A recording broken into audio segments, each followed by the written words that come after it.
Ito naman nabili ko, pajama terno. Ito yung top niya. Ito naman yung pajama niya. Ang cute din ng, ng print niya. Aesthetic.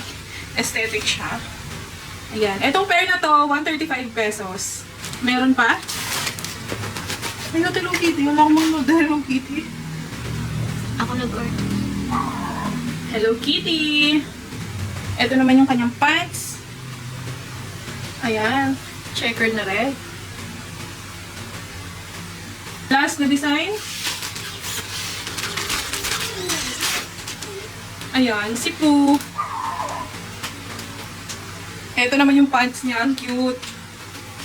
Very aesthetic lang din and minimalist. Hello. For reference, ito yung anak ko. Ayan, yung size ng damit niya. Pang teens na. Pero, bagets pa to. 8 years old lang to. Ito, damit niya to. Sa TikTok ko lang din binili. Para sa akin talaga to, pero mas bagay sa kanya. Kasi stretchy din to. Nag-stretch din siya. Ayan. So, kasyang-kasya talaga sa kanya to, kahit na bagets pa siya. Medyo mahaba lang yung pajama sa kanya, pero saktong-sakto. So, yun mo, laging yellow basket. Bili na kayo sa yellow basket. Kung interesado kayo, ilalagay ko yung link sa ating yellow basket.